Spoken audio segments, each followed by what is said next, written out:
की किताब 1 अध्याय और उसकी 28 आयत से पढ़ना शुरू करो। और परमेश्वर ने उनको आशीष दी और उनसे कहा, फूलो फलो और पृथ्वी में भर जाओ और उसको अपने वश में कर लो और समुद्र की मछलियों तथा आकाश के पक्षियों और पृथ्वी पर रेंगने वाले सब जंतु पर अधिकार रखो। फिर परमेश्वर ने उनसे कहा, सुनो, जितने बीज वाले छोटे छोटे पेड़ सारी पृथ्वी के ऊपर है और जितने वृक्षों में बीज वाले फल होते हैं, वे सब मैंने तुमको दिए हैं, वे तुम्हारे भोजन के लिए है। और जितने पृथ्वी के पशु और आकाश के पक्षी और पृथ्वी पर रेंगने वाले जंतु हैं, जिनमें जीवन के प्राण हैं, उन सब के खाने के लिए मैंने सब हरे हरे छोटे पेड़ दिए हैं। और वैसा ही हो गया। बस परमेश्वर ने आदम को बनाया, हवा को बनाया, ठीक है। और इनको क्या बोला? इस पृथ्वी को अपने वश में कर लो, ठीक है। इस पृथ्वी को क्या कर लो? अपने वश पे कर लो। ये पृथ्वी को परमेश्वर ने किसके वश में दिया था? मनुष्य के, आदम और आदम के वश में, ठीक है। किसके वश में दे दिया? आदम और हवा के वश में दे दिया। इसमें जितने जलचर हैं, जानवर हैं, जितनी सारी चीज़ें हैं, वो किसके वश में थी? आदम के वश में। और उस समय ये जो शेर है, ये भी किसकी आज्ञा मानता है? ये खा नहीं सकता, ये नुकसान पहुंचा नहीं सकता, क्योंकि ये किसके वश में है? और आदम किसके वश में है? परमेश्वर के वश में। यानी इस धरती का, इस पृथ्वी का सारा अधिकार किसके पास था? आदम के पास। लेकिन जब हम नए नियम में पढ़ते तो वहां लिखा है, इस संसार का ईश्वर कौन है? इस संसार का ईश्वर कौन है? वो जैसा चाहता है जिसको वैसा उससे करवाता है। तो इस संसार का अधिकार तो किसके पास था? आदम के पास। तो ये शैतान के हाथ में कैसे चला गया?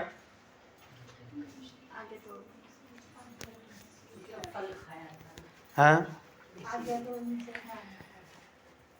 सब ठीक बोल रहे हैं। आदम और हवा ने उस अधिकार को शैतान के हाथ में दे दिया। शैतान के हाथ में दे दिया। 2 भाई थे, नाम बताना बाद में, मैं उनकी हिस्ट्री बताऊंगा, ठीक है। जिसको नाम पता होगे बता देना। 2 भाई थे, एक छोटा भाई था, एक बड़ा भाई था, ठीक है। और एक दिन बड़ा भाई कहीं शिकार करने गया जंगल में। पहले दोनों की स्टोरी सुन लो। बड़ा भाई कहाँ गया? शिकार करने जंगल में गया, बहुत भूखा हो गया। और जैसे ही वह घर वापस आया, उसका छोटा भाई क्या कर रहा था? दाल बना रहा था। क्या बना रहा था? दाल बना रहा था। अब उसको इतनी ज़्यादा भूख लग गई कि वो रह नहीं पा रहा। उसने क्या बोला? भाई ये दाल मुझे दे दे। उसने बोला, मैं दे तो दूंगा, इसके बदले कुछ देना पड़ेगा। इसके बदले ये कौन है? ये भाई इसहाक और याकूब, इसहाक के बेटे, अब्राहम के पोते, ठीक है। क्या देना पड़ेगा? इसके बदले कुछ तो मुझे देना पड़ेगा। उसने बोला, तू बोल क्या चाहिए? तो उसने बोला, जो तेरे पहलोठे का अधिकार है, बड़े का अधिकार। आप मालूम, जो पुराने नियम में बड़े का अधिकार मालूम है कैसा होता था? पहलोठे का अधिकार है ना, मैंने बहुत बार बताया है। इतनी ज़मीन है ना, अब एक बाप है, अब उसके कितने बेटे हैं? 7। कितने हैं? 7। तो जो बड़ा बेटा होगा, पहला बेटा होगा, उसको इस ज़मीन का आधा हिस्सा जाएगा। ये पहलोठे का अधिकार होता था। अब बाकी की ज़मीन इन 6 भाइयों में बंटेगी। और पहलोठे को बाप का आधा हिस्सा जाता था प्रॉपर्टी का। अभी तो ऐसा होता है ना, 7 भाई है तो ये 7 जगह बंटेगी ये। लेकिन पहले क्या होता था? 7 जगह नहीं बंटेगी, आधी किसको जाएगी? बड़े वाले को। बाकी जो आधी बची है वो किसको बंटेगी? 7 भाइयों को, 6 भाइयों को। इसको जल्दी बंद करो, जल्दी बंद करो। ओके, समझ आ रहे हैं? 7 भाइयों को बंटे। याद रखना, हम कलीसिया में पहले से ही फोन वोन सारे बंद कर ले। 7 भाइयों में बंटेगी। उसने क्या बोला, ये पहले उठेगा अधिकार किसको दे दे? उसने दाल के पीछे अपना पहले उठेगा अधिकार छोटे वाले भाई को, जिसका अधिकारी वो था नहीं। और शैतान जिसका अधिकारी नहीं था, वो अधिकार हमने किसके हाथ में दे दिया? शैतान के हाथ में। ये धरती, ये पृथ्वी, ये सारी चीजों का, स्वर्ग और पृथ्वी का सारा अधिकार किसके हाथ में दे दिया था परमेश्वर ने? आदम और हवा को दिया है ना सारा अधिकार। ठीक है, नो, डंडा कहाँ है? डंडा दो। वो भी किसी ने तोड़ दिया। हाँ, ठीक है, किसको दे दिया? आदम हवा को दे दिया था परमेश्वर ने। लेकिन आदम हवा ने किसके हाथ में दे दिया? उस शैतान के हाथ में, क्योंकि उसकी बात मानी है ना। ठीक है, उसकी बात मानी है ना, तो किसके हाथ में दे दिया? आज हम भी इसी रीति से अपने जीवन का, अपने परिवारों का अधिकार किसके हाथ में दे देते हैं? परमेश्वर की बातों को टाल के किसके हाथ में दे देते हैं? कई बार हम ऐसे क्रोधित हो जाते हैं परिवार में, ये तो मर जाए अच्छा है, जो निकल जाए अच्छा है। किसके हाथ में दे रहे हैं? अपने परिवार को किसके हाथ में दे रहे हैं? याद रखो प्रभु के लोगों, हम कर क्या रहे हैं? एक बार उसने हक कर लिया ना परिवार में, और बाद में बोलते सुधरता नहीं परिवार, हम तो प्रार्थना सुधरेगा था जब खुद तूने उसके हाथ में दे के रखा हुआ है। ठीक है, करते हैं हम ऐसे। कई बार हम बच्चों को अनाप शनाप बोलते हैं, है ना, ये बच्चा तंग करता, ये मरे, ये वो हो, ये ऐसा हो। किसके हाथ में दे रहे उसका अधिकार? किसके हाथ में दे रहे हैं? शैतान के हाथ में। आज हम अपने परिवार, कई बार हम बोलते हैं इससे बढ़िया मर ही जाते हैं। शैतान बोलता अरे इसीलिए तो मैं आया हूं, आ जाओ इधर, यही तो काम है मेरा, है ना। क्योंकि जो यीशु मसीह में वो ऐसी बात तो नहीं करेगा। हालेलुया। यीशु मसीह में, इसलिए बहुत सारे मसीह लोग सुसाइड अटेम्प्ट करते हैं। मैंने देखे बहुत सारे मसीह लोग क्या अटेम्प्ट करते हैं? किसके लोग हैं वो लोग किसके हैं भैया? अरे मसीह आदमी कैसे सुसाइड करेगा, या कैसे सुसाइड करने की सोचेगा, या कैसे कोशिश करेगा? मतलब नहीं बनता है। क्यों? क्योंकि परमेश्वर का, जिसके पास परमेश्वर आ गया यार, उसके पास जीवन आ गया, वो मरने की क्यों सोचेगा? यदि अभी भी मरने की सोचता है, उसके पास जीवन नहीं है, वो मौत का सामान लेके घूम रहा है। उसका अधिकारी कौन है? अभी शैतान है, क्योंकि उसने अपने आप को किसके हाथ में देकर रखा है? खा ले फल, कुछ नहीं होता है ना। नहीं मरेंगे तुम, क्या बोला उसको? नहीं मरेंगे तुम, बल्कि क्या होगा? वो परमेश्वर के बराबर हो जाएंगे। फल को क्या करो? खा लो। और खा लिया, क्या कर लिया? खा लिया। और अब किसके हाथ में चले गए?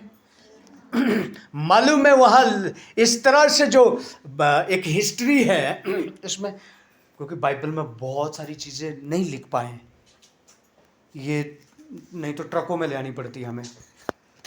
ठीक है, ये आदन की एक फिल्म थी इसके ऊपर बनी हुई, छोटी सी, अब मालूम नहीं मिलेगी कि नहीं। ये आदन की वाटिका है, एक धरती है, इसमें पूर्व दिशा में एक क्या बनी हुई है? आदन की। इसमें कौन रहता है? आदम और हवा। ठीक है, इस वाटिका के अंदर कौन रहते हैं? आदम और हवा। और इसमें तरह तरह के पेड़ पौधे फल परमेश्वर ने उनके लिए दिए हैं। और इधर इसमें कौन भी रहता है? इधर जहाँ शेर बरा, और इसमें वाटिका में चलते फिरते आते हैं, और ये समंदर नदियाँ सब कुछ बना दिया इसमें। और अभी होता क्या है? अभी ये शेर मांस नहीं खाता। कौन मांस नहीं खाता है? शेर अभी मांस नहीं खाता है। वो भी अभी घास और फल खाता है। लेकिन जैसे ही हवा ने फल खाया ना, वैसे ही शेर आक्रामक हो गया। इस पृथ्वी में उथल पुथल होगी। आदम और हवा की वजह से ये सारी पृथ्वी श्रापित होगी। इसीलिए करूंथियों में है शायद, या तिमोती, मुझे याद नहीं आ रहा, पत्रियों में लिखा है, ये सृष्टि आशा भरी नजरों से परमेश्वर के पुत्रों के प्रकट होने की राह देख रही है। ये धरती किसकी ओर देख रही है पता है? हम लोगों की ओर। ये कंडा घाट किसकी ओर देख रहा है? प्रभु के लोगों, जो यहां आप लोग बैठे हैं। कि देख पता कैसे रहा है? आशा भरी नजरों से। आशा भरी नजर क्या होती है? आपको जेल में डाल दिया है भैया, कड़े से कड़ी सजा दी हुई, आप किसी की आशा देखेंगे कोई तो आए मुझे छुड़ा के लेके जाएगा, और यदि कोई आएगा तो आपकी खुशी का ठिकाना नहीं रहेगा। राइट? खुशी का क्या नहीं रहेगा? ठिकाना नहीं रहेगा। इसी रीति से इसी रीति से ये धरती किसकी ओर देख रही है? हमारी ओर देख रही है। भैया ये कब यीशु मसीह के सामने ये लोग प्रकट होंगे, उस दिन ये धरती भी शराब से छूटेगी। मालूम है? हमारी वजह से ये भी श्रापित है। आदम हवा के फल खाने की वजह से ये भी क्या है?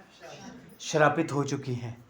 तो इसीलिए प्रभु के लोगों, जैसे ही इन्होंने फल खाया वैसे ही सांप में विष आ गया, शेर मांस खाना शुरू हो गया, एक जानवर दूसरे जानवर पे डिपेंड हो गया फल खाते ही। क्योंकि अधिकार अब इस धरती का किसके पास चला गया? शैतान के पास चला गया। भैया अब तो वो अपना काम करेगा, क्योंकि हमने उसके हाथ में दे दिया। आज भी परमेश्वर की बातों को ना मानकर, परमेश्वर के वचनों को ना मानकर हम अपने जीवन का अधिकार किसके हाथ में देते हैं? शैतान के हाथ में। किसके हाथ में देते हैं? मैं बार बार ये रिपीट करता हूं। पिछली बार में मैं कह रहा, क्योंकि बाइबल कहती है चिंता नहीं करना। हाँ? किसकी नहीं करना? खाने की नहीं करना, पीने की नहीं करना, किसी चीज़ की चिंता नहीं करना। लेकिन शैतान बोलता कर ले, ये तो पता नहीं ऐसे ही लिखा हुआ है इसमें। हवा को भी तो ऐसे ही बोला, परमेश्वर ने ऐसे ही बोलता है वो, तुम वो करो जो मैं बोल रहा हूँ। आज भी शैतान का लिखा है चिंता नहीं करना, लेकिन फिर भी तो करनी पड़ती है जी। कैसे दुनिया चलेगी, कैसे जीवन चलेगा? शैतान बोलता ठीक है करो, आ जाओ। इसका मतलब हम अपने आप को किसके हाथ में दे रहे हैं? तब दौड़ते चिंता को दूर करने के लिए, तब अमीर होने के लिए कर्ज लेते, लेकिन उसमें फंसते। अपने लालच की वजह से फंसोगे, लिखा है बाइबल, ना पिछली बार हमने सीखा। और फिर विश्वासी लोग पीछे, उस दिन एक बात चल रही थी कि एक विश्वासी ने बोलता, मुझे फ़ोन किया कि पास्टर जी प्रार्थना करो। काहे के लिए?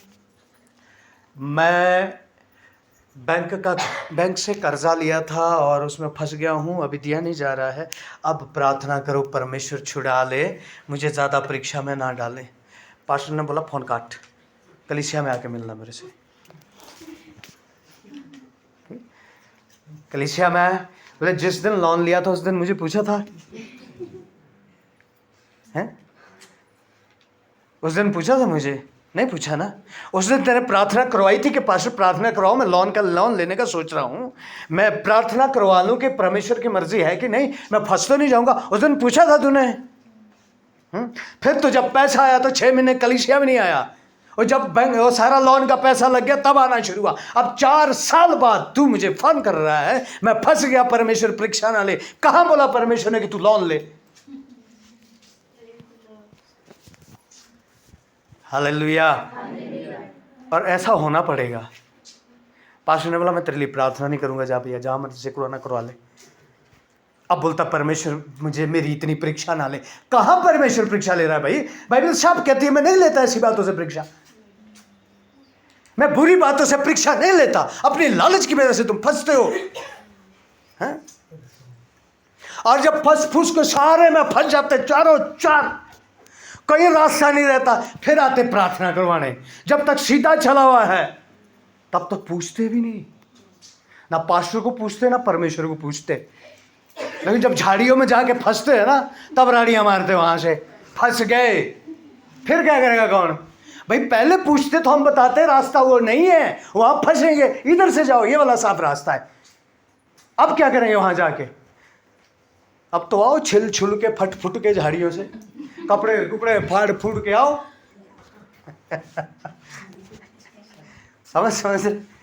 समझ रहे? हालेलुया।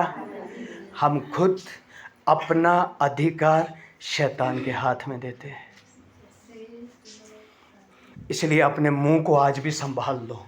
मैं फिर कह रहा हूं, अपने मुंह की चौकसी करो। दाऊद बेवकूफ नहीं है।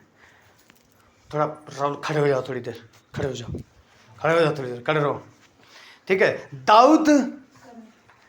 दाऊद हाँ राइट, थोड़ा फ्रेश रहेंगे। दाऊद बेवकूफ नहीं है जो क्या बोलता है, हे यहोवा। मुझे ना ये बात, मैंने उसको यहाँ रखा है, अब उस वचन को मैं यहाँ रखता हूँ, सच में उस वचन को। हे यहोवा मेरे मुंह की चौकसी कर। चौकसी समझते हैं आप? पहरेदार या बाहर नहीं निकल सकते, नहीं तो पहरादार डंडा मारेगा पीछे से। क्या करेगा पहरेदार? और वो पहरेदारी करने को भी किसको बोल रहा है? जो कभी सोता ही नहीं है। एक पहरेदार तो ऐसा है कि सो जाता है बीच में, लेकिन वो तो परमेश्वर तो ऐसा पहरेदार है जो कभी सोता। और क्या बोलता है? तू मेरे मुंह की चौकसी कर। तू मेरे शब्दों पे ध्यान दे। आदमी तो नहीं परख सकता, तू परख सकता है। क्योंकि कहीं ऐसा ना हो मेरे मुंह से ऐसा शब्द आए कि शैतान मेरे जीवन का अधिकारी हो जाए। नो, ओके, ध्यान से सुनिए, समझ रहे इस बात को? हालेलुया। मैं छोटी सी कोशिश अपनी गवाही में बीच में देना चाहूँगा। 4-4.5 साल पहले मैं बताऊं तो हमारे पास गांव में घर नहीं था, एक कमरा था। वो बहुत पहले बनाया था, उस समय हमारी शादी होने वाली थी। 3 भाई थे हमारे पास, 3 कमरे थे। गांव में पहले ही ऐसा ही होता था, कोठियाँ नहीं होती थी। 3 भाइयों के 3 कमरे थे, क्योंकि अनमैरिड थे तीनों भाई, अब अपने कमरे में जाके सोते थे। तब तो हमें लगता था हमारे पास महल है, क्योंकि अब अपना कमरा है हमारे पास। लेकिन आगे जब परिवार होता तब लगता है यार इसमें कहाँ आएंगे। तो मेरा कमरा बीच में था, एक का इधर एक का उधर। वो इधर इधर बढ़ते चले गए, हम तो सेवा में निकल गए। तो जब घर जाते हैं तो कहाँ जाए हम भी, वो बीच वाले कमरे में जाते हैं। किचन भी बनाना हो तो नहीं बना सकते कहीं, हमें फिर बड़ा दूर निकलना पड़ेगा, उनकी भाइयों के कमरे की दूसरी साइड कहीं बनाना पड़ेगा, तो सफ़र लंबा हो जाएगा। ठीक है, तो घर में कुछ काम कर रहे थे। प्रधान, हमारा अच्छा जानने वाला प्रधान ने बोला आपको हम घर का केस दिलाएंगे। घर का उसे 1.5 लाख, 1,20,000 की 1.5 लाख मिलता था उस टाइम, 4-5 साल पहले की बात, अब तो ज़्यादा हो गया। तो मैं बड़ा खुश हो गया। हालांकि उस समय फाउंडेशन की हमने, बहुत लोगों ने मेरी मदद की, हमने फाउंडेशन तो कर दी कब की, कोई 5-6 साल हो गए, 7 साल फाउंडेशन करके। क्यों कर रहे पता ही नहीं, बनाने के लिए तो पैसा नहीं है। हमने बोला करके रखेंगे, जब मर्जी होगी प्रभु की बना देंगे, नहीं होगी तो पड़ी रहेगी, खेती बना देंगे इसमें। ठीक है, फाउंडेशन बन के बहुत सालों से। उसने बोला आप ऐसा करेंगे, आप बीपीएल कार्ड बना लो, है ना, गरीबी रेखा वाला बीपीएल कार्ड बना लो, तो उसमें आपको 1.5 लाख। मैंने बोला चलो, हमारे को छत 1.5 लाख मिलेगा, छत की चादरें आ जाएंगी, बाकी तो हमारे घर में गांव में पत्थर लकड़ मिट्टी का भी बन जाता है नीचे से ऊपर। मैं बोला हो जाएगा, ठीक है, ये ठीक है। मतलब पटवारी के पास जाना, इनकम सर्टिफिकेट लेके जाओ। इनकम सर्टिफिकेट के लिए जब मैं पटवारी के पास गया, उसने बोला इनकम कितनी है? मैंने बोला 85 से 90 हज़ार तक तो है साल की, ये तो नॉर्मल होती है। ये 85 से 90 हज़ार पता किसकी, जो 6-7 हज़ार रुपये महीने का कमा रह सकता, उसकी बनती है ये। मैंने बोला इतनी तो है। उन्होंने बोला 30,000 लिखनी पड़ेगी, रूल है। आप बीपीएल और आईआरडीपी कार्ड यदि बनाते हैं तो आपको कितना लिखना पड़ेगा? 30,000। मैंने बोला 30,000? मैं बोला ये तो आधे से भी कम होगी, मेरी तो इतनी है। उन्होंने बोला नहीं नहीं, ये लिखनी यही पड़ेगी। मैंने बोला जी यदि मेरा 85 या 90,000 में बीपीएल कार्ड बनता तो ठीक है, मैं 30,000 नहीं लिखवा सकता। बोलते क्यों? मैंने बोला मैं झूठ बोलूँगा फिर तो। वो सब हैरान से हो गए कि नई बात बोल दी बंदे ने। यार बोले कमाल की बात कर रहे हैं आप, यहाँ कहियो कि 2-3 लाख सालाना इनकम है, लेकिन वो भी 30,000 लिखवा के उनका भी बीपीएल कार्ड बना होगा। मैंने बोला उनका बाप झूठा है, मेरा बाप झूठा नहीं है। हालेलुया, समझ रहे प्रभु के लोगों? आमीन। मैंने बोला आप इसमें मुझे दे सकते हैं बीपीएल कार्ड, और जो 1,00,000-1.5 इसमें मिल सकता ठीक है, इसमें तो नहीं लूँगा। 30,000 में नहीं लिखवा सकता। इसलिए हम सोचते हैं ना कुछ नहीं होता। झूठ का पिता शैतान है, याद रखना।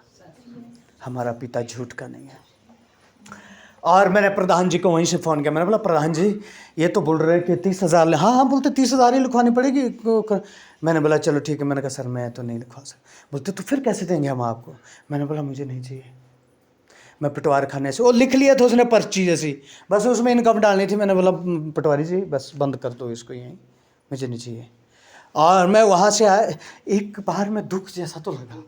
मैंने बोला यार बड़ी आशा जगी थी अंदर के मैं घर बना लूँगा, लेकिन अब तो ख़त्म हो गई प्रभु। अब मेरा घर नहीं बनेगा, क्योंकि 1.5 लाख मैं कहाँ से लाऊंगा कि छत ले आऊँ। बड़ा खुश होया था अब तो बन जाएगी, अब तो मेरा घर बन जाएगा। सब लोग बोल रहे थे हम मदद करेंगे, बच्चे एक बार चादर लाओ, 3-4-5 दिन में चिनाई करके ऊपर करेंगे, छत डाल देंगे। बड़ा खुश था मैं।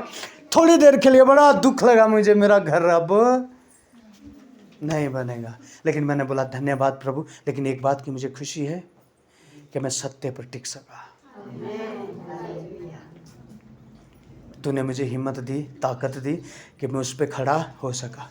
लेकिन 4 साल 4.5 साल बाद प्रभु ने मालूम नहीं किसके मनों को खोल दिया। ना उनको मैंने आज तक देखा है, ना उन्होंने आज तक मुझे देखा है। उन्होंने कहा हम आपकी थोड़ी मदद करेंगे, आप घर बनाना शुरू करो।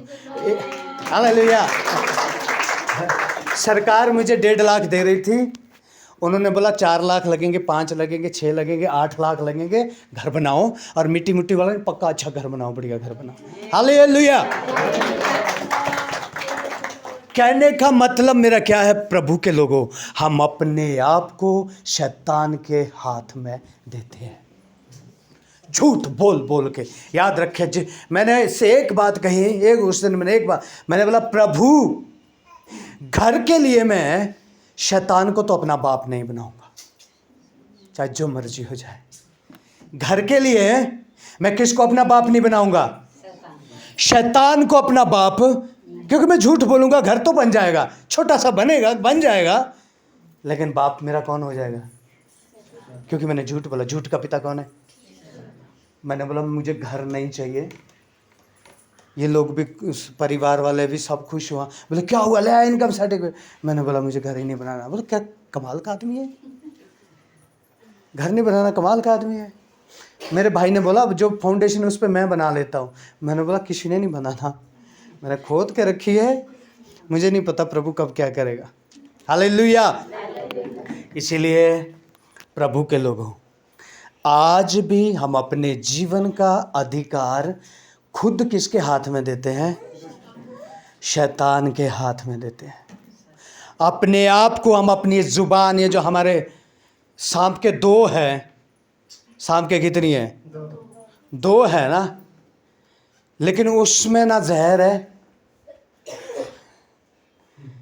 उन जीभों में जहर नहीं है। जहर कहाँ है? सांप के दांत में। उन जीभों में जहर नहीं है, वो सिर्फ सूंघने के लिए है। वो उसकी जो 2 जीभें, उससे वो पता लगाता है आगे क्या है, ठीक है। लेकिन हमारी एक ही है, हमारी एक ही है। दुनिया में जितने भी सांप हैं उन सब से ज़्यादा जहरीली हो। सांप के तो दांतों में जहर है, हमारे जीभ में जहर है। सांप के कहाँ जहर है? लेकिन हमारे इस जीभ में जहर है। सांप तो तब जहर डालता है जब वो पकड़ेगा, लेकिन हम दूर से फेंकने वाले हैं।